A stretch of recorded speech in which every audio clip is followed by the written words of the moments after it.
Pois agardamos que sí. O Nadal vai chegando tamén ás aldeas. Un exemplo, esta tarde, a de Codeseda, en Lalín. Sí, alí acendeuse o alumado para estas festas e abriuse as portas da exposición do nacemento que cada ano sorprende a veciñanza. 3, 2, 1, adentro! Sen grandes fastos, pero con mesma ilusión que nunha cidade, en Codeseda as luminarias van cubrindo casas, eiras e pendellos, e os foguetes marcan xa o inicio dunhas festas que chegan ata os Reis. Xusto, chegamos ca conta atrás e logo fixeron pum, fogos artificiales. Eu vinen hoxe porque a cada vez as luces están máis bonitas e veño todos os anos e me encanta.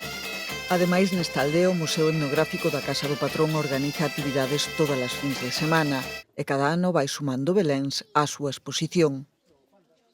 Os beléns que facemos son todos con materiais que recollemos da agricultura durante todo o ano, fundamentalmente palla de centeo e de trigo, utilizamos tamén a folla do millo e todo o que imos recollendo no campo durante todo o ano. Entón facemos uns beléns distintos que non se soen ver noutros sitios.